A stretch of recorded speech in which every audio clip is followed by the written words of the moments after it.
The show and get into this with you at 888-957-9570, 888-957-9570. And I want to hear how Warrior fans are feeling on this Saturday night where not only did the Warrior fan base not come into Sacramento and Golden One Center and take the joint over by any stretch of the imagination. In fact, it was probably 90+% Sacramento Kings fans in what was a thrilling basketball game from start to finish. The atmosphere absolutely incredible in what was Sacramento's first playoff game in 17 years.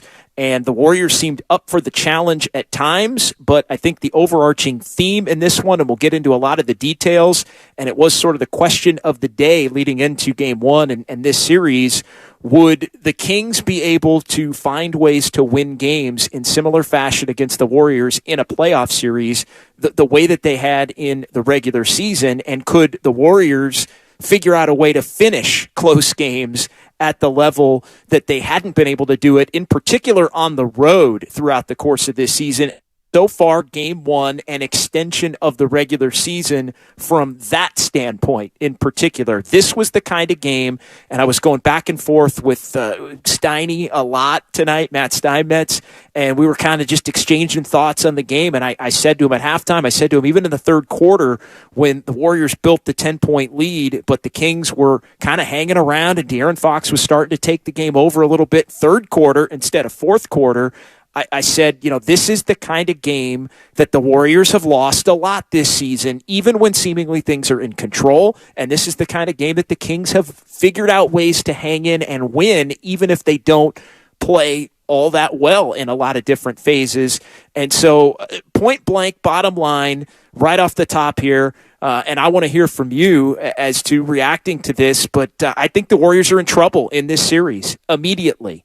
With the game one loss. I think this was a missed opportunity for the Warriors, who did not play exceptional basketball in the first half of this game. But this was the Kings, getting to know you, getting to step into the spotlight type of a game where both teams I thought came out tight. I thought the Kings were really tight. I thought the Warriors were sloppy early on in the game. It was 29-29 at the end of the first quarter. I thought the Warriors calmed down in the second quarter to build the 6-point lead that they had at the half at 61-55, and it felt, all right, here's an opportunity for the Warriors to change the script and to be able to put this Kings team away in a third quarter, take control of this series in front of the raucous and appreciative crowd of better than 18,000 in Golden One Center tonight, but the Warriors unable to do it.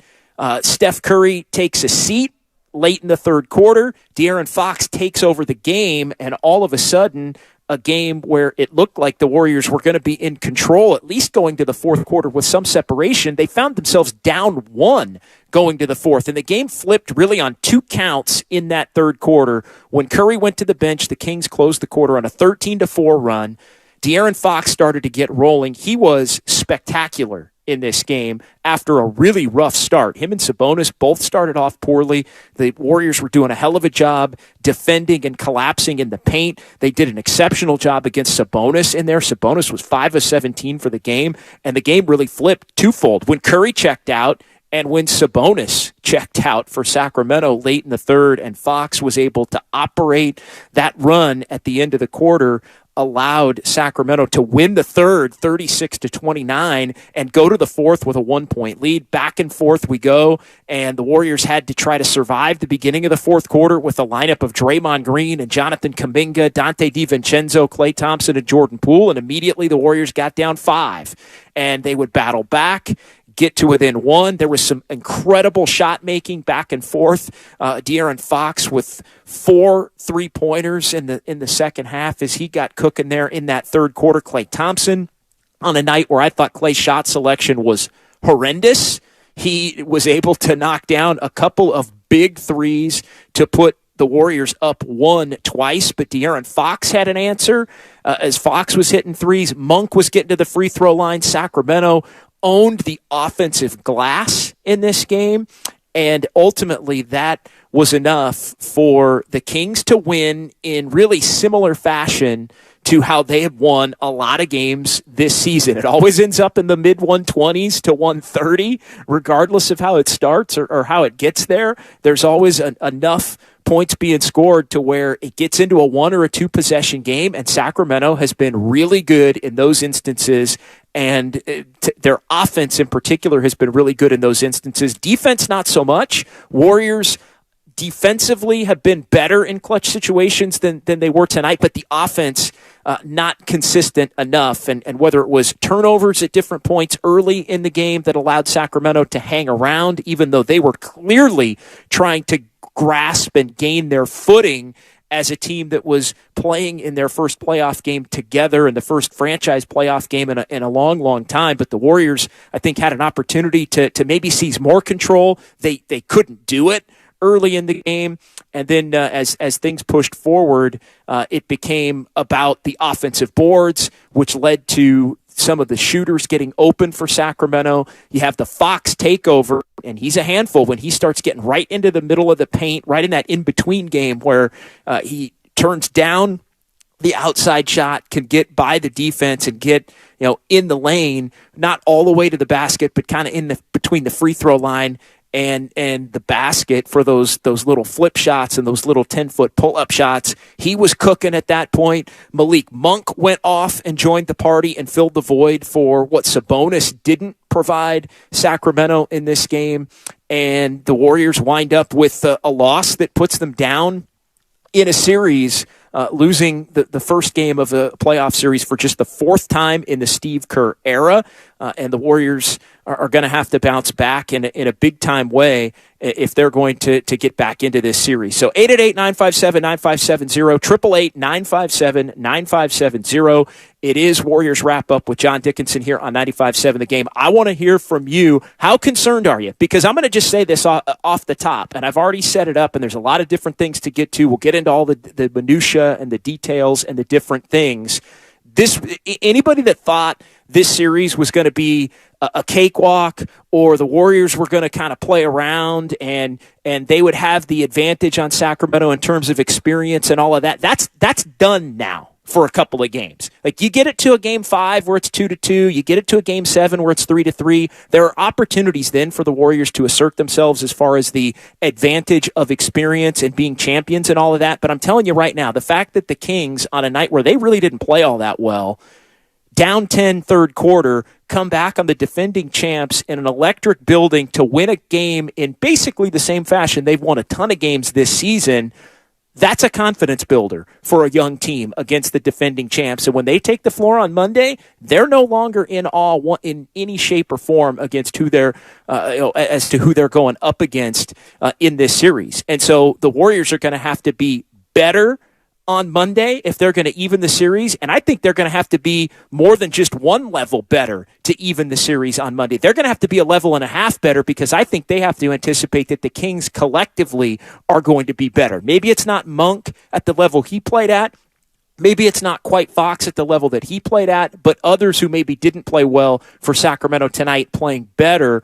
And the Warriors have their hands full officially. It doesn't mean the series is over. It doesn't mean that it's panic time. But the Warriors are going to have to play better basketball if they're going to win this series. They are. If you didn't believe that the Warriors were going to be legitimately threatened in this series, it's time to wake up and smell the coffee on that one. And come to grips with the fact that the Warriors are going to have to be a more buttoned up team if they are going to win this particular series. 888-957-9570. I about grew hair on the top of my head for the first time in a long time so I could pull it out when I heard what Steve Kerr had to say as his opening statement to his post-game press conference. I almost couldn't believe it. But he had a completely different view of what ailed and plagued the Warriors in this game compared to what I thought ailed and plagued the Warriors in this game. We'll get to that coming up here in just a moment. Before we get to the phones, and we're going to roll right into the phone calls here on 95.7 The Game, let's pause quickly for our station ID here at the top of the 9 o'clock hour.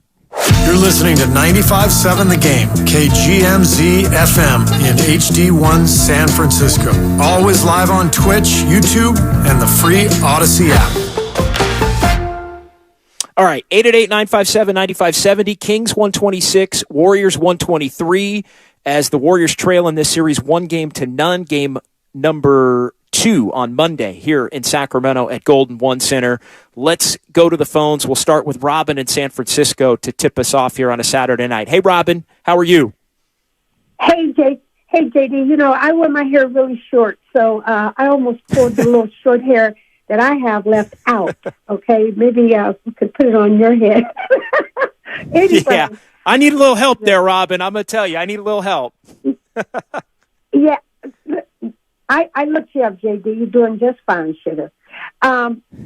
Here's the deal. I'm really, for one, I've talked to you long enough. You know that I never take anybody lightly, even when they suck, even when the other team. So I don't take the Kings lightly at all. Because I never underestimate an opponent. And then if you look at, all this talk about regular season, it doesn't matter, the playoffs, it does, because you have to measure something. And if you look at their scores throughout the regular season, what it took to beat them, okay, and they can score. So here's what bothers me about tonight. It's one game. I always look at one game as the sellout game. I agree with everything that you said. Ill-advised shots. You cannot take ill-advised shots because the teams can score on you too quick and too fast. So every time you take an ill-advised shot, that's an empty possession, right? So Wiggins took a couple of ill-advised shots, and Clay took some. And so here's the one big thing that really drove me crazy. Kuminga taking threes, okay? Yep. My God, why is he taking threes? That killed me. And then also, one last thing I want to ask you is this. I think what was really problematic is our perimeter defense back in transition. It's hard to get back on them because they remind me of the L.A. Lakers, back in the day, running gun, beat you down the court before everyone get there, and it's hard to do without fouling. So, that's just, I have many insights, but I want to hear your thoughts on that. How are we going to do better in transition on defense without fouling? And I don't think Monk is going to keep it up. Peace out. Appreciate it. Malik Monk is one of those guys that doesn't feel the pressure of the moment. He's going to play the same way no matter what, just unabashed and ready to let her rip and never met a shot he didn't like, but confident. And he saved the Kings in a game here where Sabonis wasn't good. Transition defense is going to be a key. It really was the fouling, though, Robin. It was the battle on the boards leading to fouls. It was getting in the penalty where every foul put the Kings on the free throw line late. And so even if you did get stops, they were still on a foul, getting an opportunity to get a couple of easy buckets that way and stop the game, be able to set their defense in a way to where they had a little bit of a better chance at stopping the Warriors. I think it all, though, Robin, it is all intertwined in the offensive side. I think the transition defense is directly tied to the Warriors' offense, and I thought the Warriors settled for far too many threes, and we spent the better part of the last 6 days talking about the fact that if you take bad shots against the Kings and miss, they're going to run it back the other way, and they're going to wipe out leads in a blink, and they're going to put runs on you that put you in uncomfortable positions in games, and yet Klay Thompson and Andrew Wiggins just kept casting off and casting off and casting off, and Kuminga can have any jump shot he wants from the perimeter. Mike Brown will just put a red carpet out to the 3-point line for Kuminga. I thought Kuminga made a couple of plays on the inside in this game, but he looked borderline unplayable if he's going to be erratic at the rim and missing shots inside there, and also a little indecisive in what he wants to do with the basketball. Wiggins tonight, knocking off a little bit of the rust, that's fine, but 1 of 8 from 3, that ain't getting it done. Andrew Wiggins tonight, for as good as he was in a lot of different ways, and he looked healthy and athletic and spry and bouncy. He looked all the good things that Andrew Wiggins brings to the table were on display, and he played 28 minutes, and I think the Warriors have some options as far as him maybe playing more as soon as Monday as he continues to push forward. But 1 of 8 from 3, and some of his were wide open shots to where if he makes a couple of them, we're having a different conversation. He missed them, and 1 of 8 from 3 gets you beat against this Sacramento team. Klay Thompson, I thought his shot selection was absolutely horrendous for most of the game. Now, he made a couple in the fourth quarter, and it's exactly what I put out on Twitter at that point, which was, hey, Klay's had a bunch of games like that this year where his shot selection's been mostly terrible, but there's nights where he's hitting them, and on the nights where he hits them, he gets to rub it back in everybody's face and say, see, everything's fine because I'm Klay Thompson, a future Hall of Famer. I can make any of these shots, therefore I'm going to keep taking these shots. And again, I'm telling you, those are the shots that when they don't go in, that get you beat against this team. I've watched them all year long. Warrior fans are officially on notice. Tonight was, if you hadn't watched Sacramento play all year, tonight was exactly the way the Kings have won games. It was how did they win 48 games? They won 48 games because they won probably 30 exactly the way they won tonight. Some different variation of how they got the job done. And the Warriors know that. And look, I don't think it's all just, hey, Warriors, bring it. The Warriors may not be good enough. I think that's the thing that tonight, file it away for the back of your mind as this series continues to move forward. But I think this is a missed opportunity because the Kings only made 12 of 32 from 3. But you know what? They only took 32. The Warriors took 50 and shot 32%.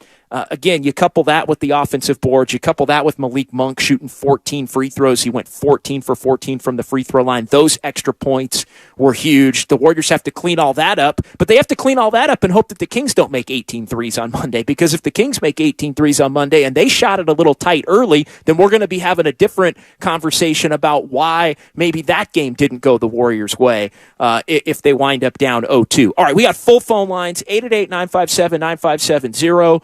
Let's keep it moving with Jose in San Ramon. We're going to go rapid fire here on 95.7 The Game. What's going on tonight, Jose? Hey, JD. Thanks for taking the call, man. Yeah, I agree with all the comments about the threes. And what was even more frustrating for me was that they're chucking all those up. At 8 minutes, if I'm not mistaken, remaining in the fourth, they had Sacramento. The Warriors were in the bonus. And why they weren't attacking the rim instead of chucking up wild threes from all around the perimeter, it just drove me absolutely nuts. I mean, not only that, they're chucking up threes, and all the rest of the Warriors are running back in the other direction like it's a guaranteed bucket. And, the Sacramento's just grabbing those rebounds and then heading back the other way for possession. So that really drove me nuts tonight, in addition to all the other stuff you're talking about. Thanks again.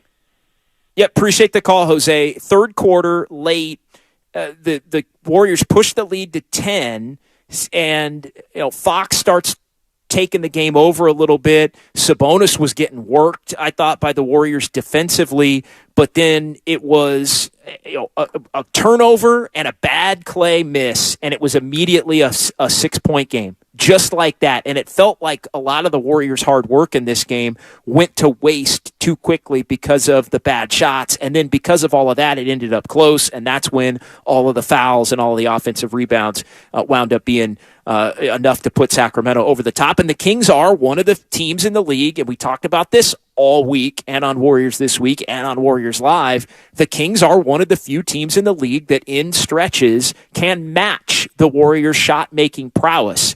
And when Klay Thompson was hitting a couple of dagger threes there, middle of the fourth quarter, De'Aaron Fox and Malik Monk were matching them in those moments. And when Stephen Curry was hitting a special three from the corner, the Kings were matching them in those moments.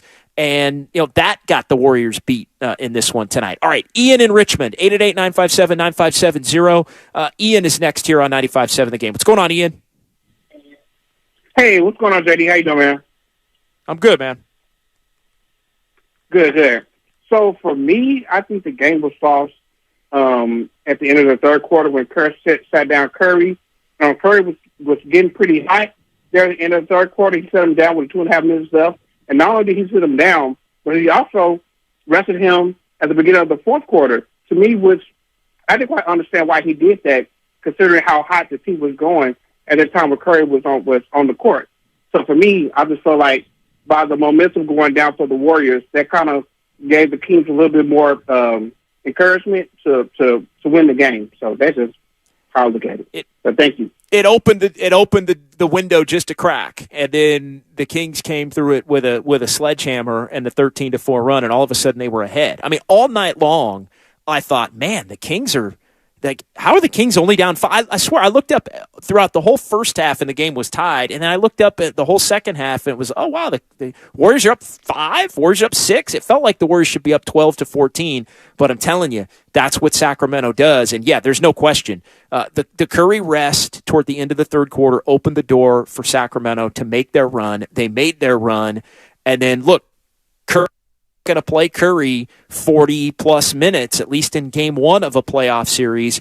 But I do think it was a missed opportunity at the top of the fourth quarter as well when you look at the group that was out there with Draymond and Kuminga and DiVincenzo Thompson and Jordan Poole. So you got a couple of high volatility offensive players. Kuminga chunked a layup right off the top. Some bad missed layups from Kuminga tonight in this one. Some erratic play tonight. Again, he played 9 minutes. I don't want to put it on him, but they need a better 9 minutes out of Kuminga. It's the same old story. He's got to fit his game in the box. And when he plays less, he can't be effective. And if he can't be effective when he plays less, then that means he can't play at all. Because the truth is there are not more minutes for Jonathan Kuminga in a playoff series where the Warriors are down and they just got Andrew Wiggins back. So he's got to either figure it out or we'll see in October at this point because the Warriors have to figure out how they're going to answer back and grab a game in Sacramento. And I'm sorry, I view this from the Warriors standpoint tonight as a missed opportunity to seize control of the series early and try to squeeze the life out of the Kings, for as well as they played in that comeback. I think the Kings look at this as, hey, we're on equal footing with this team. We know we can play with this team now. Didn't have our best game and still were able to come back and run them down and beat them late in a similar way as to how the Kings have done it all season long. And now I think the Kings are going to play looser on Monday and more confidently on Monday. There isn't going to be 2.5 quarters of them playing tight. And so the Warriors are going to have to play better now than they did tonight to offset that. Are they going to be up to that challenge? Because if you hear Steve Kerr talk about it after the game, Kerr's just confident, like, hey, it's one game and it's no big deal. And look, we knew that would be the case. The Warriors are defending champions. They've been down in Series 3-1. They've been down in Series 0-1. They've been down in Series 2-1 on the road and down in the next game where they were about to go down 2 games in that series. They've done it. They've been there. They've seen it. They should be calm. They should be confident. But it can't be the same stuff we saw tonight, whether it's the boards or the fouling or, again, an underrated headline in my mind, which is the shot selection, which to me wrecked this game. and even put the Warriors in a spot where they were vulnerable to having those other things beat them down the stretch. 888-957-9570. Let's go back to the phones here. Who do we have, Sterling? Tell me who's next. I've lost track of the board here from Sacramento. All right, Sam in Jersey. All right, Sam in Jersey's next here on Warriors Wrap-Up. Thanks, Sam. Yeah, hey, what's up, JD? Awesome show. The Warriors, I thought the Warriors were going to go for this victory, and then like 2.5 minutes in the third quarter, Kings go on this whole run. I started getting nauseous watching the game. Kings totally take over in the third, and the fourth quarter was the whole game. Made it tight. Like you said it, JD, I think the main issue was the Warriors just popping up threes all confidently and just missing a bunch. The question is there anything the Warriors kind of are a team that just pop threes. So I'm saying, is there anything they can do to switch that? I mean, if not for that, I think if they would go to the paint more, especially when they're in the bonus for 8 minutes in the fourth quarter and not taking advantage of it, you wind up losing the game. Anything they can do for game two, even though they're a team that usually shoots threes? They have to keep attacking and move the ball and cut. It was a layup line at times tonight. When the Warriors were patient enough to run their offense and try to get into the paint, it was a layup line. And tonight was one of those games where for Jordan Poole, for all of his faults, you could make a case that maybe he should have been out there a little bit more because he was at least attacking the basket in his. Now he had a couple of turnovers early, he had a couple of bad finishes early. He got it together as the game went on, got to the free throw line a little bit, but anytime the Warriors moved the ball and cut and tried to attack the basket, it was a sieve. I mean, the Kings have no defensive pressure. I do think they matched the physicality without going overboard, which was something they stated that they wanted to do. I thought it was an incredibly physical game, really both ways, which led to all of the fouls and the free throw shots and at times some choppy flow to this game. But I think when you look at it, they have to be more patient, flat out, and attack the rim and not settle for as many threes. And I think one of the keys for me coming into this series was that the Kings bait teams into taking bad shots, and they'll hit some of them, but the Kings will live with those teams hitting some of those shots because they know they're going to make enough on the other end to where when they miss, they can attack the misses, and it flips the game a little bit in their favor. All right, let's keep it rolling on the phones. 888-957-9570. Calvin in St. Louis is next here on Warriors Wrap-Up on 95.7 The Game. What's going on, Calvin? How you doing? I'm doing well, my man. Okay, man. I agree, man. You just hit the nail on the head. But I feel like they're doing. I mean, I don't know why everybody's surprised. They lost the same way. If they only lost by a couple of points, they could have won. They sit up there. They stop them on a 3-point line, which they hardly do this whole year. And then the second half, they just got away from that. They got away from defending the three. They'll sit there and score, and then they'll come back and they'll let them score a three. Nobody defended the three. Nobody played inside ball. And then they don't sit there and let our guys who tall enough to dunk the ball, like GP2 and Kuminga, dunk the ball. And then when Poole brings up the ball, he'll slow down the momentum. You don't do that. You share the ball and you assist. They're not playing Golden State ball that we know them as, assisting and passing the ball to each other and being unselfish. And then when you got a lead and you got a chance to win, you go for two. You score two, let them get the ball, and then you got another chance. For them to pass the ball back from the inside out on their last shot, I just feel like that's unprofessional. And Steve Kerr got to clean it up and hold them accountable. You had a week to plan out for this. Yeah, 124-123 on the Curry layup.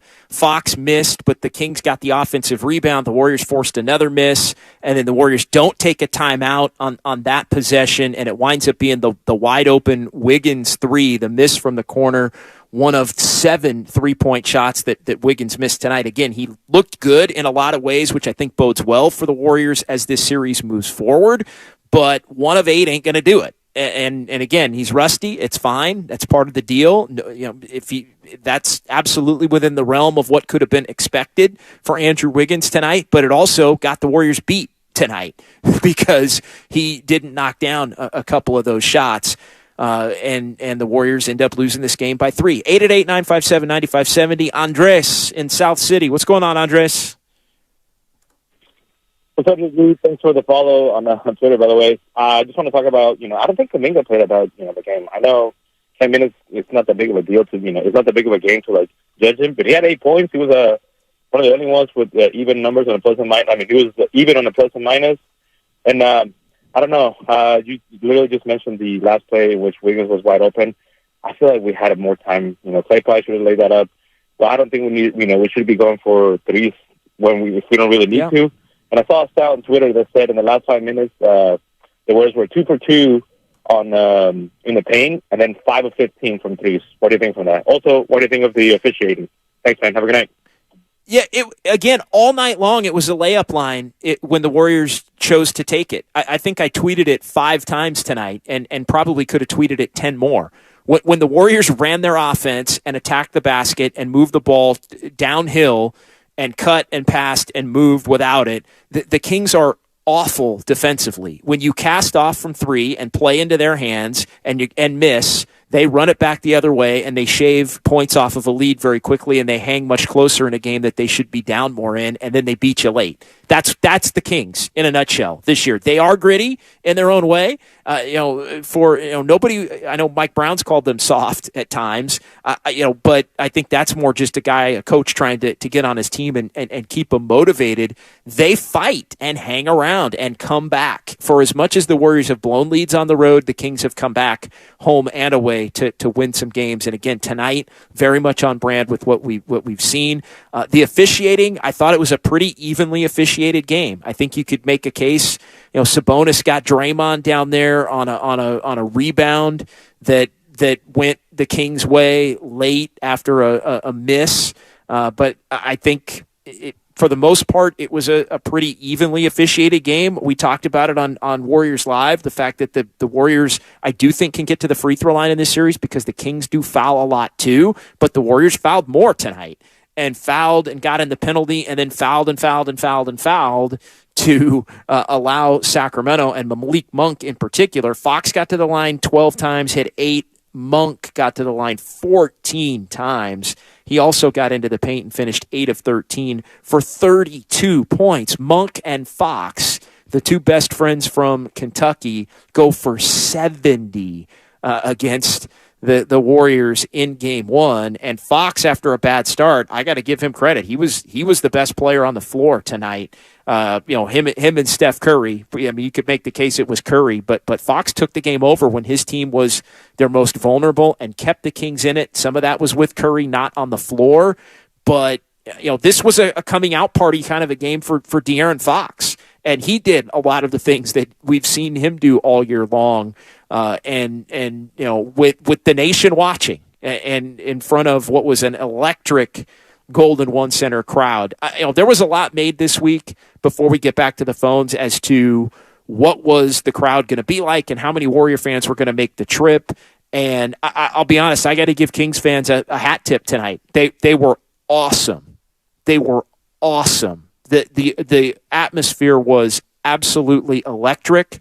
It was probably 90 to 95% Kings fans. All of the talk about the high ticket prices and everything like that. Maybe some Kings fans got a little nervous that Warrior fans were going to try to take it over and didn't sell. Maybe the prices were a little bit too hot.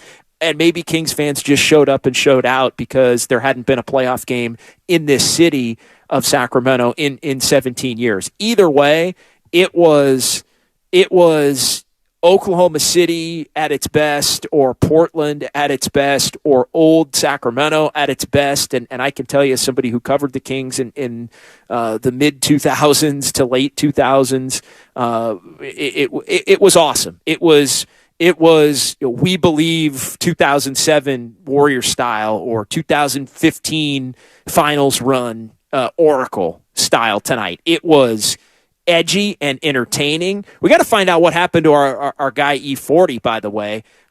Second half, E40 having a conversation with security. Looked like maybe he was having a verbal back and forth with maybe some fans down there, and it looked, and others, I'm not chasing this story right now, but it appeared as if he was asked to leave during one of the timeouts after he had been verbally having a back and forth with some fans sitting down by the Warriors bench in this game tonight. So stay tuned for that. I don't know if it was intentional or not tonight, but the Sacramento Kings public address announcer announced Draymond Green being from Michigan and not Michigan State, which was something that clearly Draymond Green noticed prior to the game, and it was just awesome. And we'll see if what is in store. The one thing that I'll just say about the fans and the atmosphere and all of it is it was a true road game for the Warriors, and it was apparent with a half hour before tip-off that it was going to be a true road game for the Warriors. I think for the most part they've thrived in those types of scenarios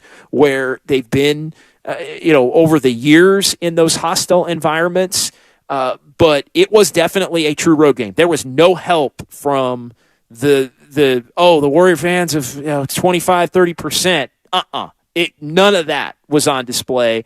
And, that's probably how it should be as far as especially a franchise that had been out of it for so long. But it was a zoo, to say the least, in the best way possible. It was a party, and people were fired up, and they were treated to it was choppy at times, but a highly competitive, entertaining, back and forth affair throughout the course of the night. Hat tip to the folks of Sacramento. It was a tremendous atmosphere. All right, we got full phone lines. We'll keep it rolling. 888-957-9570.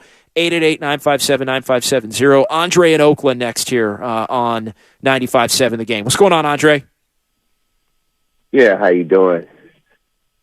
I feel like the Warriors don't have to hit the panic button. I think this is okay. I think we're in a good position. We only need to get one of those games and go back to the chase. And they could have easily got it today. And the Kings know they're not better than the Warriors. I personally feel that. They had them, and the Warriors didn't really have a good game either. And they held Sabonis, and their defense was great. Draymond was awesome in the defense department. And, okay, Wiggins should not have taken that three. He should have went in for a two. That should have been a two-pointer anytime. I would have never just – it would have been awesome and great and pretty, but it just wasn't the shot to do as far as I'm concerned. But, you live by the sword, you die by it. But at the same time, I don't think the Warriors have anything to worry about. The Kings are in trouble. I promise. Okay. All right. Well, look, you may very well be right, Andre, and thanks for the call.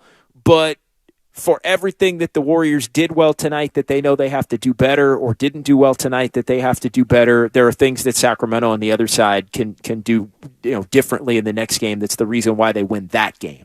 And we've seen this with the Warriors throughout the years in the playoffs where, certain aspects of their game aren't on, but they get just enough from an unsung hero to win the game. And then the next game, it's completely different. And so the Warriors are going to have to do a better job on the offensive glass. They're going to have to do a better job fouling or not fouling and putting the Kings on the free throw line. They're going to have to be just as good defensively as they were tonight on Sabonis. And guess what? They also have to make sure that the Kings, if they do that, don't hit 18 threes instead of 12 tonight when the Kings had some open threes that they missed, especially early because I thought Sacramento was tight.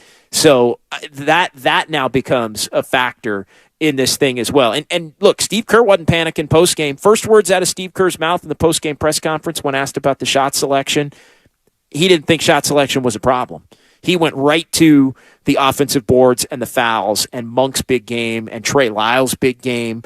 The Warriors, he was a guy that didn't miss his open looks, 4 of 6 from three-point range. And Kerr flat out said that can't happen. Monk or Lyles getting as many as they can, or as many as they did in this game tonight. Warriors obviously struggled without Steph Curry on the floor. They're going to have to figure out how they're going to manage that. And Kerr tried to get him that rest, and that rest wound up burning the Warriors in this one tonight. All right, Kevin in Pleasanton next here on Warriors Wrap-Up. 888-957-9570. What's up, Kevin? Good show as usual, but I'm sorry, man. You're singing the same old song that you do every time there's a game the Warriors lose. They lose the same way. I called in this week while everybody was talking about the matchup. I said it comes down to coaching. I said it's Mike Brown against Steve Kerr. And Steve, man, you said you was pulling out what hairs you had. If you took away all the wins Steve's done, he looked horrible this year as a coach. His press conferences, man, he looked like a deer in headlights. He made no adjustments. The one caller said it earlier. He had all week to prepare. He made no adjustments. And then, so I'm not like a Warrior fan. I'm a fan of good players. So when you guys when fans call in talking about Kuminga, it's a joke. It's the coach's fault. He's only got 10 minutes. He was 3 for 6. No, 9 minutes. It's a joke, man. He shouldn't have played more. You think he should have played more? Pardon me? Do you think he should have played more, Kevin? Because to me, I think you could make a case he shouldn't have played at all. No. I'm not saying – no, what I'm saying is that to pull out a guy that only played 9 minutes and talk about his stuff when Clay was atrocious, I mean, I'm just saying it's Steve Kerr's fault, man. He's got to make the lineup fit the style of the game. Yeah.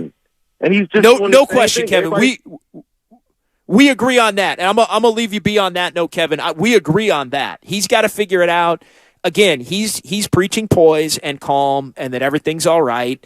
And that's what he should do. But the adjustments do. Tonight was same old Warriors. I'm sorry. Tonight was the same Warriors as that we've seen all year. A little better defensive intensity. They made life difficult on Sabonis, which we've seen them do before. But it was the same old Warriors as far and yeah, Clay. I thought Clay was awful tonight too. Like I'm not coming down Kuminga's road. I just didn't think he really, he really helped them tonight. But you got to play 9, and he basically played the 9 that everybody thought they were going to play, and he only played 10 minutes, so you can't put it on him. But there were a couple of layups that he chunked, and a couple of erratic drives that he had. That if those are a little bit more fluid, maybe we're having a different conversation. But no, it's not on him. But by any stretch, I mean, Draymond was 1 of 5 in the game tonight.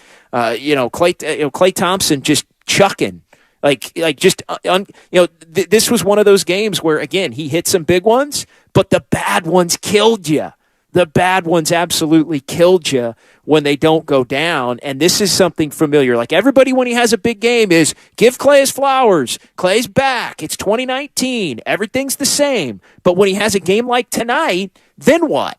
Because, and this is what we talk about all the time with the fact that it's not is he playing at an overall high level. He is playing at an overall high level. But the highs are higher and the lows are lower, and the lower lows get you beat now. And the lower lows got the Warriors beat tonight in part with all of these other things that we're talking about. All right, 888-957-9570, 888-957-9570. Let's keep it going with Philmo Mike. What's going on, Philmo? JD, what's good? Hey, man, the Warriors got to tighten up, man. I don't know what happened between like midway through the third, through the early part of the fourth. They gave up the lead. That's not a good sign. That proverbial or what do you call it? The metaphorical switch. I didn't see no switch. You gave up 126 points. That ain't no switch. It was looking good through the kind of like third quarter. I think it was like 70 or 80 something. 3 minutes left, and then the Kings went on a run. We can't get on. We can't let them go on them runs. We have to take better shots. Slow down. Don't be afraid of the half court. Don't be afraid to play a half court set. Malik Monk, like you did say, he's scary because he don't really care. Kind of remind me of a Bartman with a little bit better handle, not as tall. They used to bust her. You know who he reminds me of? I'm gonna go old school on you, Mike. I'll let you continue. He reminds me of Vernon Maxwell. You remember Vernon Maxwell? He reminds me a little of Vernon Maxwell. Yes. Very, very confident. And like you said, he don't care. He's gonna play his game. I love Malik Monk's like his gravitas. He don't care. I wish Moody would play like him a little more. But anyway, without that being said, man, we gotta play better. We gotta tighten up. Stop fouling. Play better D. Play stronger D. And you can't give up 126 points. No, it was no change from regular season Warriors to playoff Warriors so far through one game. Thanks, JD. Well, yeah, appreciate it, Philmo. And tonight I was making the note, even as the Warriors were ahead in the game, it was still the whole flip the switch thing is done. Like, do people not get that either? The whole flip the switch, like, and I tried to put that to bed all week and even today. This isn't about flipping the switch. This is about going out and just playing well enough to win. There isn't this mythical extra gear.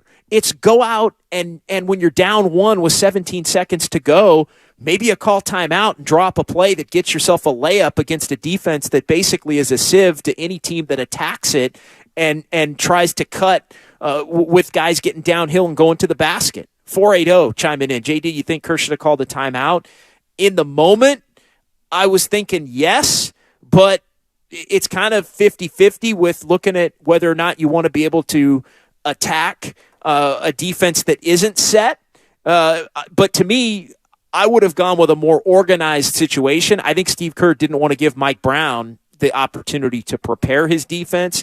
I probably would have said to hell with that and drew up a play that I knew could have got a wide open look in rhythm with the Sacramento defense potentially scattered. So I'm always more of a call timeout guy, especially down one, to just take a breath. And the other deal is Kerr had two at that point. So to me, when you have one timeout left, I understand bringing it up and trying to score, because if you miss, you still have one more timeout on the last play. If you have to foul and you're down 2 or 3, you have one more timeout, which the Warriors ended up getting that shot. But Kerr left the timeout in his pocket.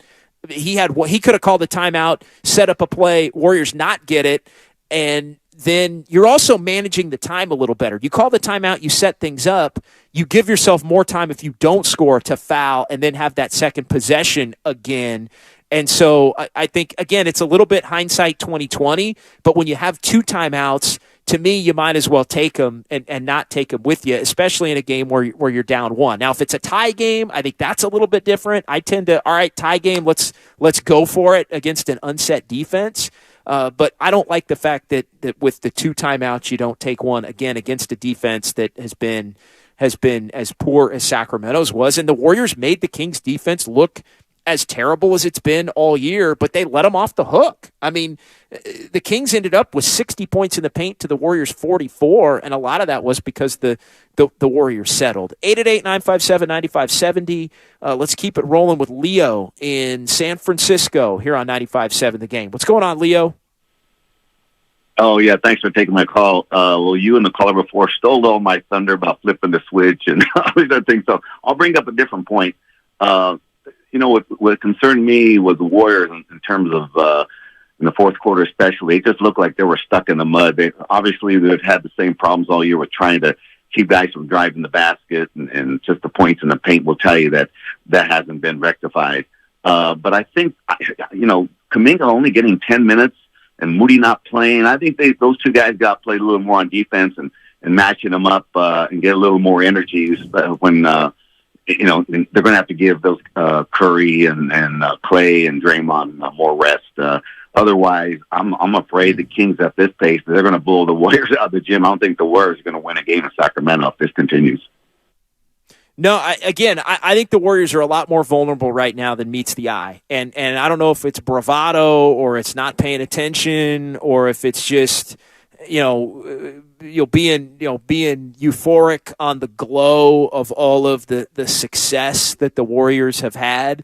But you go down 0-1 when, you had control of a game up 10 in the third quarter, and the Kings themselves, I don't think, played particularly well. They got saved by two big performances. And is Sabonis going to be better? Maybe not, but the Warriors did a great job. Like, tonight's the kind of game where if the Warriors win this game, Sabonis is looking in the mirror going, oh boy, I'm in trouble in this series. We're talking about whether the Kings need to maybe start thinking about, sitting Sabonis down the stretch because he was bad tonight, top to bottom when he was out there. He did have 16 rebounds and put an imprint on the game, especially late after Coach Brown had subbed him out. How about Mike Brown junking up the defenses a little bit and tricking up the defenses? That's something the Warriors are going to have to adjust to. The tempo, I thought, was very much in Sacramento's favor. He played Alex Lynn. We're wondering, is he going to play Alex Lynn? They ran some box and one, which was kind of a Mike Brown staple. And that worked a little bit in the second half as well. But, you look at it from top to bottom and De'Aaron Fox and Malik Monk and others, Trey Lyles for Sacramento, made a lot of shots, which helped the Warriors prevail in this one. All right, 888-957-9570. Armand is next here in San Jose on 95.7 The Game. What's going on, Armand? Hey, what's going on, JD? Yeah, I pretty much agree with everything that's been said, but I think the biggest problem I had when we went up 10, we had a turnover. I believe DiVincenzo threw it to Klay Thompson's back or whatever it was. And then they came back and got a score. Like, we've had too many situations where we're trying to take the game over and extend the lead, and we always did something stupid, a turnover, bad shot selection, which can be like a turnover. I felt we kind of played this like a regular season game a little too much. And I thought that Steve Kerr left Curry on the bench too long. I almost felt like this first game is a filling out game. And sometimes we probably take that a little bit too much for granted. Like, this is the game that we kind of fill out, but not really take control of. I thought that we really blew it tonight. Steve Kerr, in my opinion, didn't really keep up with Mike Brown. He was active. I actually like how Mike Brown was willing to switch things up and just act on the fly. Steve Kerr, to me, it's just he's a little too patient for my taste at times, especially with this group, because I don't think this particular team is as good as his championship team, either from last season or even previous years. So what I think we need to do to Steph Curry has got to get more shots in the fourth quarter. And I didn't like that pass to Wiggins in the corner. Klay actually had a layup. He was tall enough, and right there at the rim with a smaller guy, I think it was Fox trailing him. You got to try to take that layup and go up by one with the two-pointer. We settled for too many threes, as was stated. But we played this, to me, a little bit too regular season-like. And Steph Curry, you turn the ball over first possession of the game. I mean, it's like you said, same old Warriors we've been seeing all season. Ain't no switch. Yeah, no.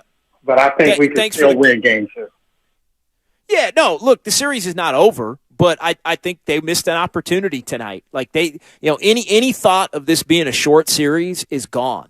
Like, this is a 6-7 game series now. If the Warriors are going to win it, and they're going to have to play better in different ways. And when you're always the best team, it's easier to use the game one as the evaluator. And here's the thing, and Warrior fans aren't going to like this, but Steve Curry ain't playing Steph Curry 42 minutes in game one of the first round. He's just not.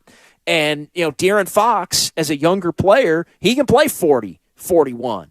And Mike Brown rode him as he got rolling in that third quarter and played him those minutes. Like, that's an advantage Sacramento has now in this series, is the fact that their young guy and best player tonight can run 40 plus.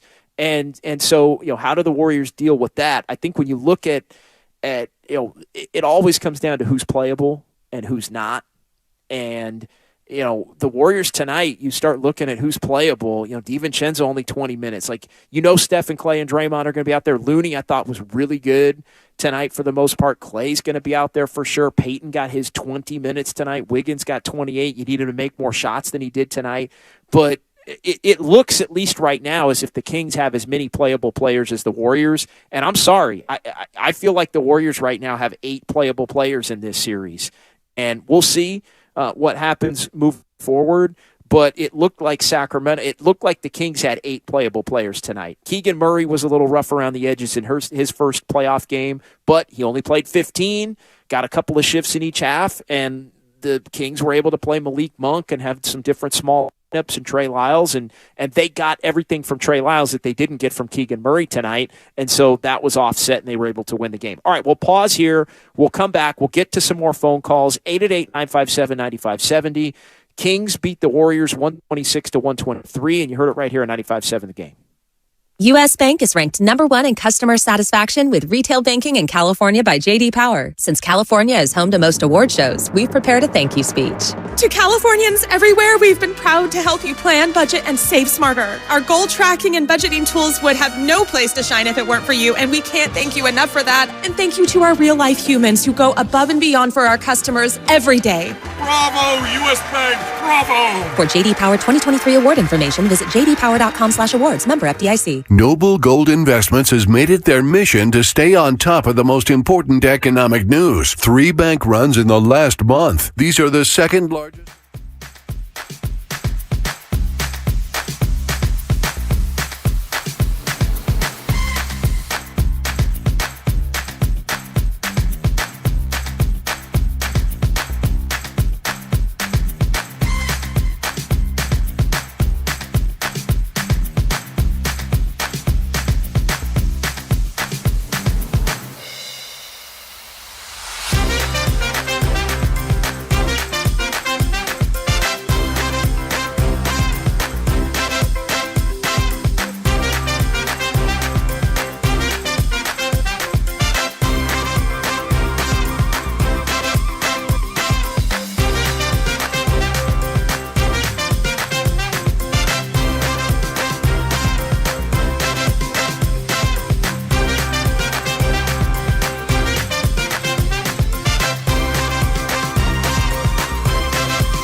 game.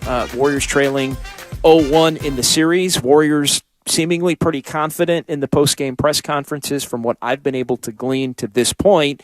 And look, the Warriors earned every bit of the benefit of the doubt that they've received going into this series because they're the defending champs and because they've won 4 championships and all of that. That's earned. They've earned the right for people to say, you know what, they're going to get it together, things are going to be different. The point at which you actually start the series and nothing is different, that's the point at which you lose that benefit of the doubt. And as far as I'm concerned, the Warriors have lost the benefit of the doubt moving forward in this series. It can't be about what will happen or used to happen or has to happen. It has to happen. And if it doesn't happen, the Warriors are going to lose this series. Like flat out, point blank, truth serum time. It has to be better. Now, Andrew Wiggins, aside from his shooting tonight, looked pretty good. That bodes well for his ability to play more minutes for the Warriors because he is a young prime player that can fit into their rotation and do some things defensively and get some easy buckets and attack in the paint. The one thing I will say, the Kings' inability to defend the paint or the interior and the Warriors' ability to get a layup line anytime they're patient enough to run their offense, that part ain't going away. In game 2 or 3 or 4 or 5 or 6 or 7, the question becomes, as it has been throughout the course of this entire lead up to the series, will the Warriors be patient enough to do it, or are they going to be too bullheaded to recognize and do what will help them win this series against this young up-and-coming Sacramento team who made a huge statement. De'Aaron Fox made a huge statement tonight. I've arrived, forget fourth quarter Fox, it was third quarter Fox, and he didn't start well. The Warriors did a hell of a job on him in the early going, as they did on Sabonis. So we'll see what has to change. All right, secret sauce of the game brought to you by Proposition Chicken. This chicken goes 3 ways, fried, flipped, and fake. Now available in 9 Bay Area locations. Order now at propositionchicken.com. And, yeah, the Warriors tonight, they lose this game on shot selection. They lose this game on turnovers early. They lose this game on Malik Monk getting to the free throw line 14 times and scoring 32 points to go with Fox's 38. And the offensive rebounds in this game as well. 17 offensive rebounds for Sacramento, 21 second chance points.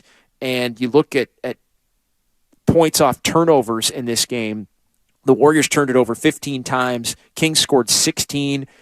The Kings turned it over 13 times. Warriors scored 5. So the Kings had an 11-point advantage. The Warriors' turnovers were more impactful on the game in the negative for them and in the positive for Sacramento than the Kings' turnovers were. Plus 11 for the Warriors. Not in the number. The number was basically similar, but the impact and the types of turnovers, and that's without even talking about the shot selection, which Steve Kerr apparently did not have a problem with, the Warriors' shot selection. Andrew Wiggins, I guess he told reporters in the press conference that last shot felt great. Again, I'm not giving Wiggins any flack, hadn't played in 2 months. If he's a little bit rusty with his shot, that's to be expected, and that's the game the Warriors are playing here with him coming back and trying to work him into the lineup as they have over the last couple of weeks.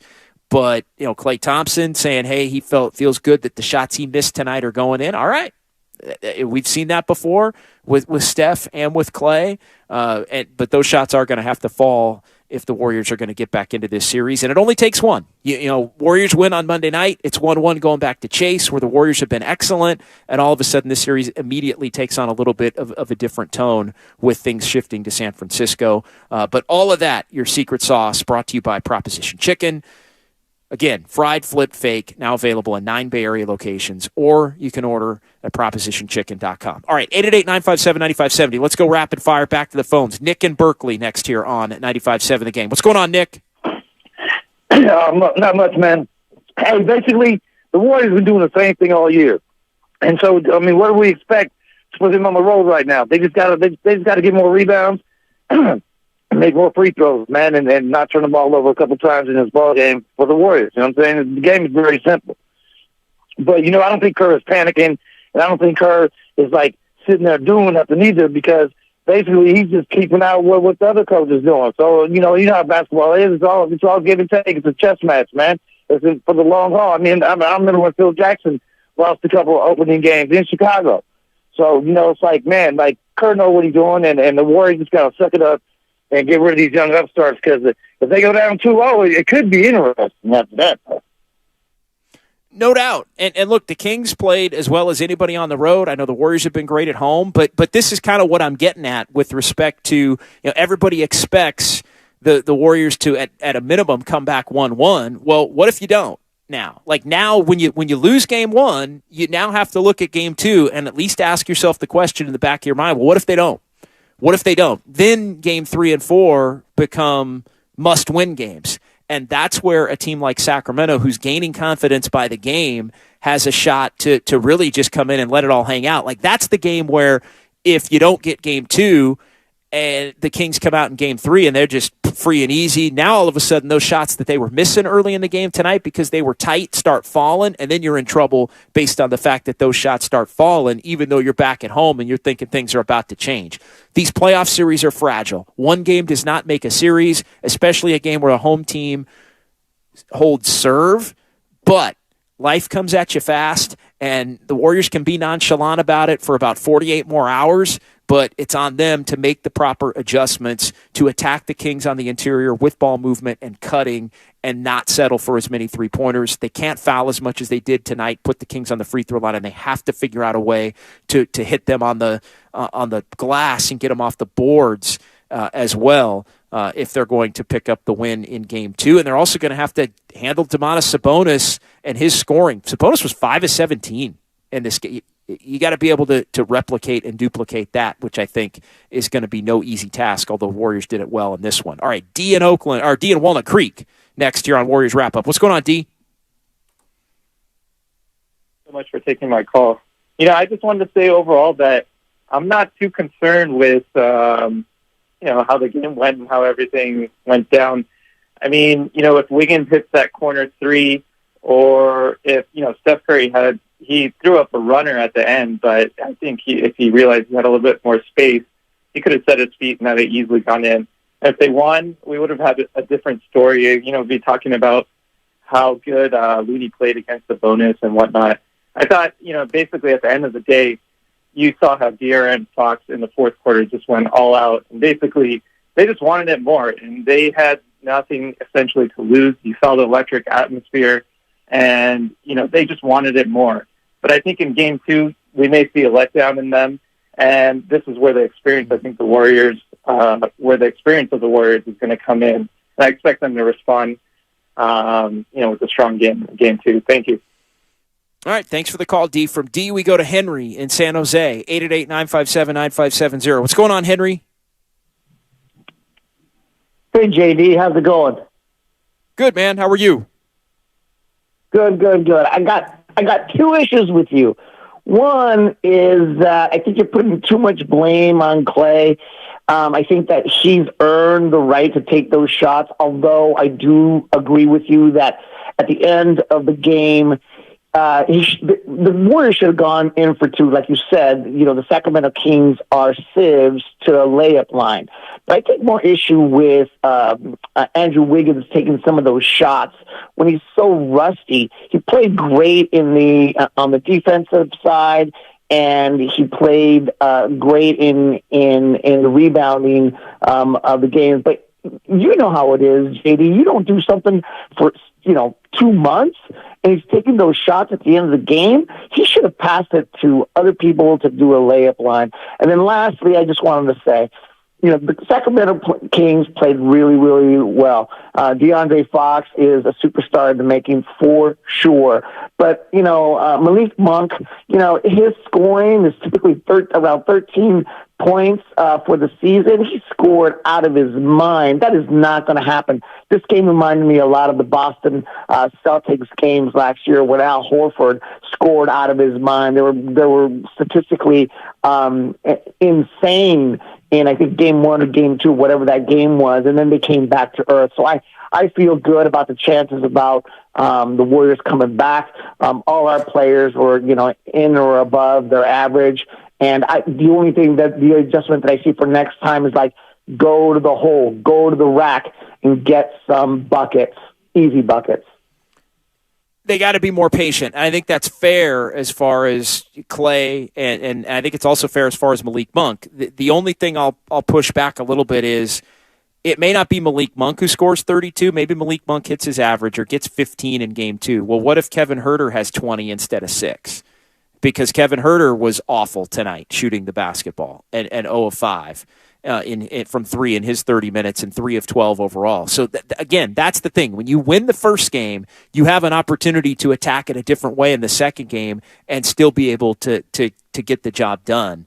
And so, at the end, yeah, Clay could have attacked it, but Clay was the worst Warrior plus minus on the floor tonight, minus 14. I think he's somebody, and for all the discussion about what Mike Brown knows and thinks he can adjust to and all of that, I think Mike Brown knows that Klay Thompson's somebody that when his shots aren't falling, it plays right into the Kings' hands, and he's somebody that the Kings have a lot of players on their roster, whether it's Fox or whether it's Monk, who can look to attack him, and he can't defend anybody. And I think they're hunting him a little bit as well, the other way, because he ain't the player he used to be on that end, and he has to make up for it by making shots. And again, there just is no semblance of control in understanding the fact that you just don't have the margin for error that this team used to have. Again, they're a championship team. They're going to preach patience. They've seen it all. It's not panic time, but at some point, and Monday might be the night, where push has to come to shove and something actually has to be different in the result, as opposed to just saying, hey, this guy did this and he didn't do it, and the Warriors always come around, because at some point the Warriors may not come around. And this team in the Kings is uniquely equipped to take advantage of, for their own flaws, some of the flaws that the Warriors have. All right, let's pause here for to stop during the let's pause for our ID here at the top of the 10 o'clock hour. We'll get a couple of more calls in. We'll hear a couple of minutes of Steve Kerr, and we'll just keep this thing rolling here. Hardest working player of the game, but here is the head coach for the top of the hour.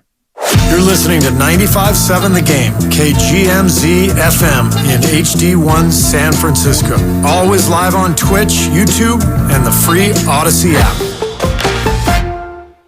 And we appreciate those who are watching on YouTube and Twitch and listening on the Odyssey app as well. It's John Dickinson back at Golden One Center.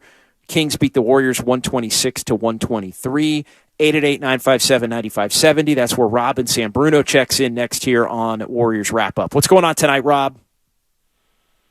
What's going on? First off, I think you're being a little too hard on Klay Thompson. Outside that little crossover that Fox had on him, I thought Klay played very well on defense. He wasn't the reason why defensively they couldn't stop nobody. Monk been doing this to the Warriors all year long. Fox been doing this to the Warriors all year long. Draymond had 4 points and the Warriors lost by 3. He had the same amount of points at the big 7-footer who never played, came off the bench.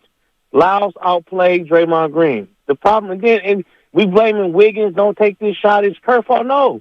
They had a wide-open shot ready for Curry, and he just missed the shot. The Warriors been playing like this the whole year. I don't want to keep trying to act like they're going to turn a switch. You are what you play like during the season. They've been inconsistent on the road. No, it's a 9% chance they come back and win the series. But they're not what they was back then. But I just think y'all being a little too kind of disrespectful to Klay. Because Klay had some big shots in that fourth quarter too. So let's be honest about that. And to say he can't guard anybody, that's really disrespectful at this point. Because Curry and Draymond were turnstiles this game. Even though Draymond played way well as Sabonis, but other than that, they were dropping buckets in his face too. So the Warriors just get their shots, and like I said, they may win 5. Look, the series is not over. Klay's got to be better. And, yes, he did make 2 huge shots that the Kings answered at the other end, and it was back and forth, and it was electrifying, and there's no doubt about it, but it's got to be better than 5 of 14 and 8 of 19. It has to be better than 8 of 19, period. That's just what it has to be. And look, if the Warriors don't win this series, it's not going to be about the little guys. It's going to be about the big 3. It's going to be about what they did or didn't do in this series. And it wasn't really Steph Curry tonight, although he did have 5 turnovers, but he also had 30 points and was splendid.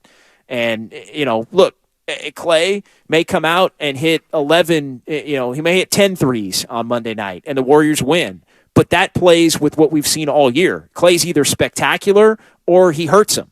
His bad games tend to be the reason why the Warriors lose. Like, that's just the reality. Whereas the Warriors could still win games when he was bad and in the past if he made a couple of big shots down the stretch. Now they need him to be more buttoned up throughout the course of the game. They need him to hit those shots in the fourth quarter, but they need him to not quite take as many of the bad ones early in the game to where the ones that he hits in the fourth quarter prove to be game winners, as opposed to just shots that you need almost in pseudo desperation because you're down by 2 and you're fouling them or giving up an offensive rebound to them every other time down the floor. It all plays hand in hand. All right, Adrian and Danville next year on Warriors Wrap Up on 95.7 The Game. What's going on, Adrian?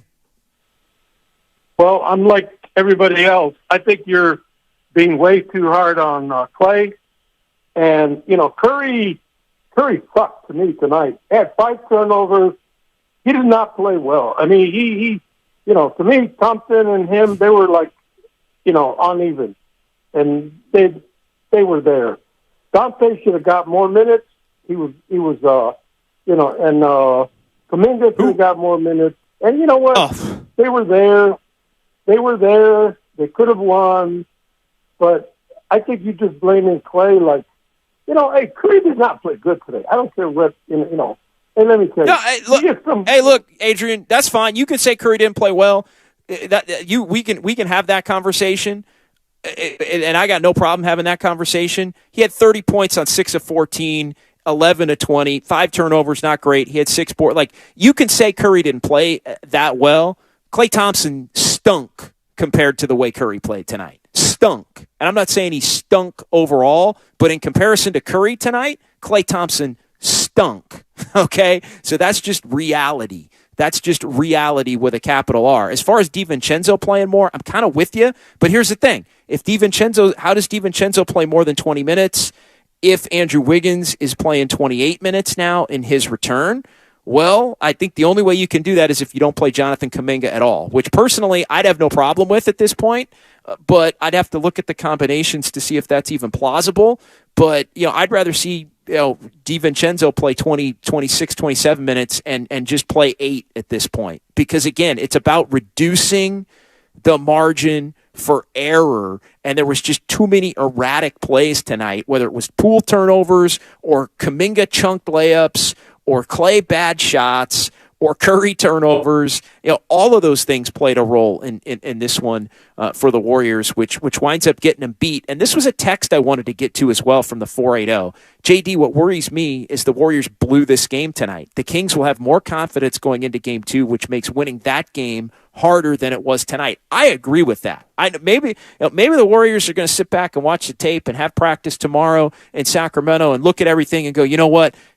Ding, ding, ding, ding, ding. They can do this, can do that, going to do this better, going to clean up that, going to hit a few shots it didn't hit, going to attack the rim a little bit more. We got these guys. Maybe that's ultimately how it plays out, but I think what people are underestimating, and I don't think the Warriors blew the game tonight, but I think they missed the opportunity when they had Sacramento down 10 and then trailed going to the fourth quarter on a night where the Kings were still, I think, figuring out how hard they had to play to compete with the Warriors over 48 minutes in a playoff game. I think they met that challenge tonight. They came from down 10 against the defending champions on their home floor in the third quarter, and their best player took the game over, and they made the critical plays in crunch time against the Warriors, who have been better than all these teams over the last decade in crunch time. Like, that ain't nothing. That gives a young team confidence. This whole confidence advantage, that to me, now the onus is on the Warriors to go out there Monday and put the Kings back down into where they're questioning themselves. But the only way you do that, the way you do it, is not by talking about how you're going to win or what you're going to do differently or how many shots you missed that are going to go in the next night. It's by going out there and absolutely doing it. So unfortunately for the Warriors, they got to wear everything that goes with taking the L and falling down 0-1 in this series. Will they bounce back? We'll see. I mean, I have every bit of confidence, just like they do, that they can bounce back. But all of this stuff about things being different, like that's out the window, man. Like, that is out the window at this point in time. All right, let's get to our hardest worker of the game, which is brought to you by AC Transit, and let's roll the highlight. Tip rebound saved by DiVincenzo, batted by Len. Dante gets it back, got bumped on the play by Fox and a foul. Great hustle by Dante DiVincenzo. Wow. Again, his ability to read the rebound, slice in for the long rebound, and then how about keeping it alive and tipping it to Draymond? And reestablishing himself on the floor so it's not him coming out of bounds. That's impressive. Impressive stuff there. Your hardest working player will make it Dante DiVincenzo for tonight. It's brought to you by AC Transit. AC Transit is looking for hard workers and offering a $2,000 bonus for new bus operators and journey-level mechanics to join their team. For complete details and to apply, visit actransit.org/careers. That's actransit.org/careers. All right, let's hear a couple of minutes of Steve Kerr as he addressed the media postgame, and he was calm as could be and not concerned at all as he was asked early on about shot selection.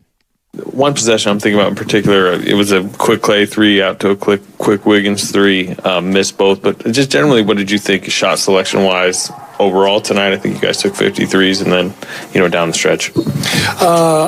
We took some bad ones, but I didn't think shot selection was the problem. We're always going to be aggressive, and sometimes we're going to take some quick ones. That's part of who we are, and that's okay. We got great shooters, and I trust those guys.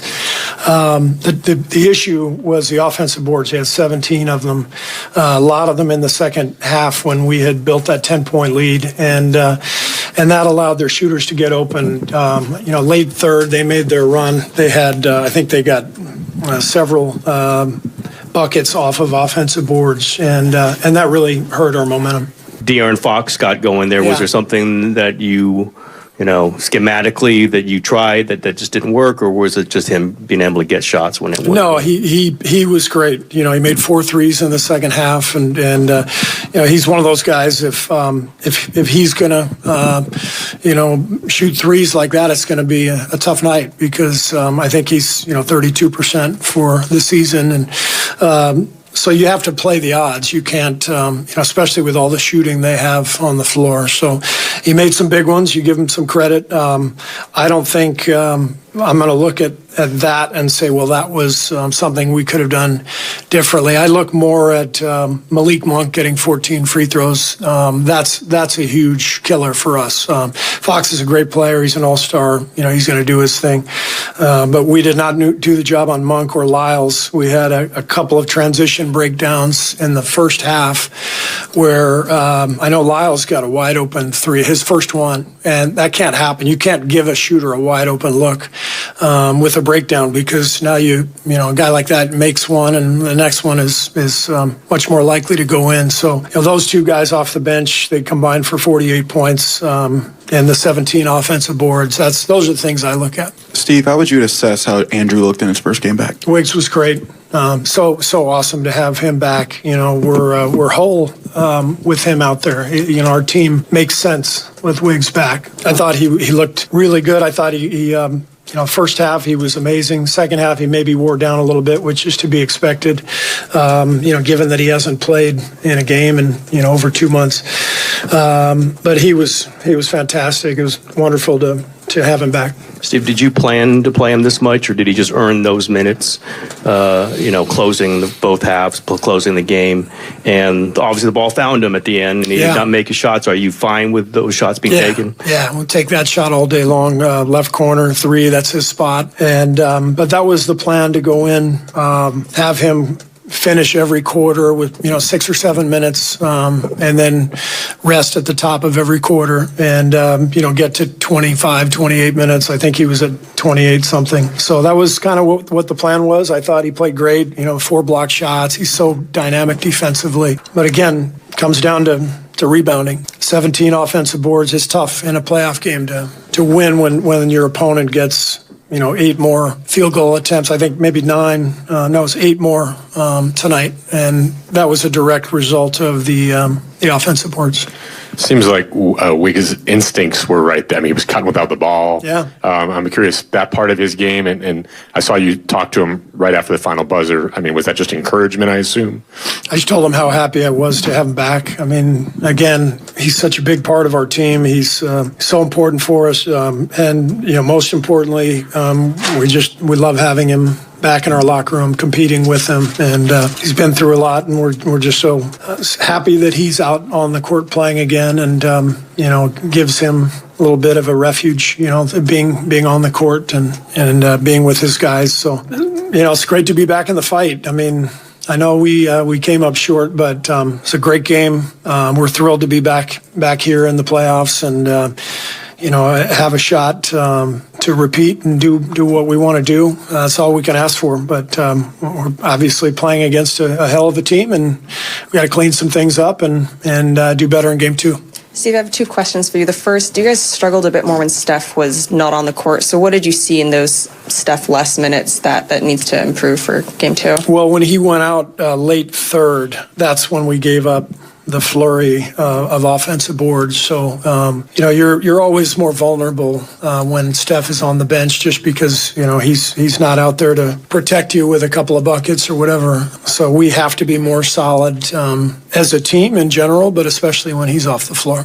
And then secondly, you guys did a good job at limiting Sabonis from majority of the night. What did you see from the defense on him? Yeah, I thought our guys did a good job. Forced him into some tough shots, and we did some good things, but not enough to win the game. So we got to clean up a few things and get back at it. I mean, along those lines, Looney's really kind of sagging back off him. Sorry? Looney's kind of sagging back off of him. I mean, how okay, I guess, are you with him, shooting jumpers if he wants to shoot jumpers? Yeah, I mean, when you play these guys, obviously the dribble handoff game is, one of the big 2 threats. It's Fox and pick and roll, and Sabonis and dribble handoffs. So you've got to handle those things the best way you can, and we'll look at the tape and see if there's something we want to do differently. But all in all, to come out here 10-point lead in the second half, did plenty of good things, had a chance to win at the end. I think we're in a pretty good place, but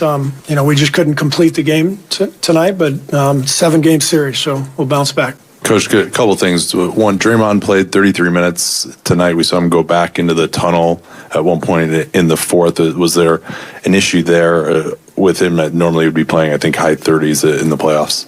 No issue. Just Draymond was great out there. So I didn't even know he was in the tunnel. So I just talked to him after the game. He was great, and everybody's in good spirits. So sometimes a few minutes less, I know you guys can nitpick that stuff, but he played well, and he was out there for some good stretches, and we'll bounce back. The Steph Draymond pick and roll, it's been a staple for you guys at the end of games for a while. Only ran it, I think, one time I counted tonight in the last 5 minutes or so. Any particular reason for that?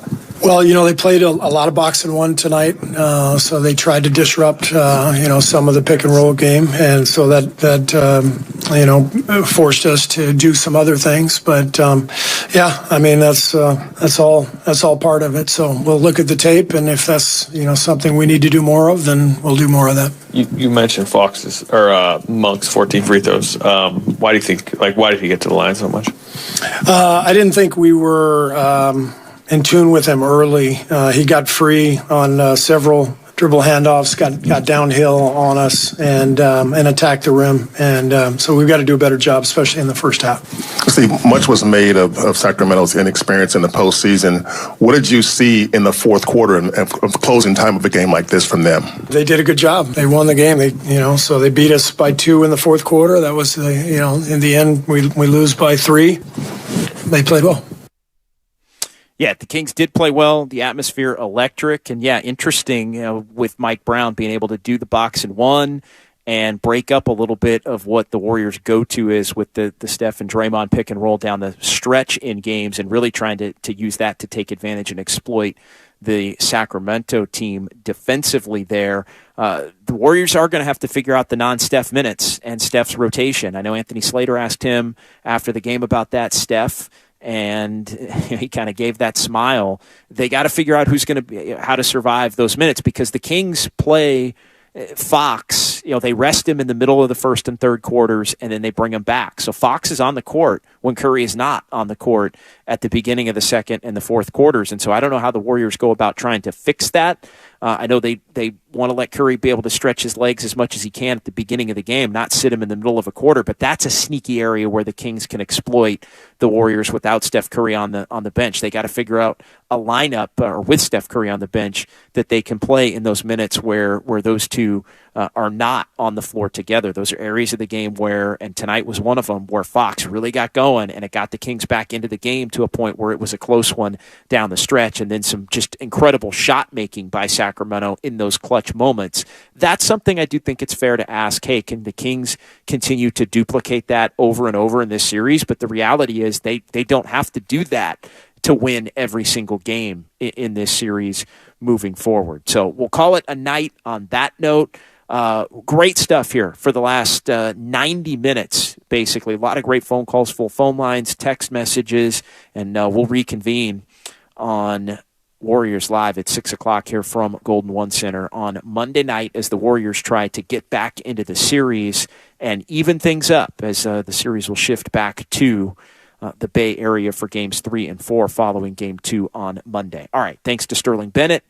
Thanks to everybody in our San Francisco studios. Look for a Warriors Weekly podcast to drop tomorrow. Be reviewing the film and looking at all the storylines surrounding this one. We'll try and get a good guest on as well to break this thing down on the off day. The Warriors are going to have practice in Sacramento tomorrow, so there'll be some coverage coming from out of there as well. And then I'll be joining Steiny and Guru, I think, at some point Monday here on their show from 10 to 2, and then Warriors Live at 6 o'clock for the 7 o'clock tip, Warriors and Kings Game 2 Western Conference first round. All right, Kings get the better of the Warriors, 126 to 123. We'll talk to you Monday from Sacramento, right here in your home for Warriors basketball, 95.7 The Game. Kelley Blue Book is the one-stop shop for pricing, fixing, selling, and instant cash offering. Instant cash offer is exactly what it sounds like. An official offer to buy or trade your car. Just enter your VIN or license plate, answer a few questions about your car's history, and what kind of condition it's in. In minutes, you'll receive an offer to sell or trade your car that you can be sure is fair. Then choose a dealer to purchase your car and schedule a time to meet. For all of the its, KBB.com. Without the ones like you, who work tirelessly to keep things running,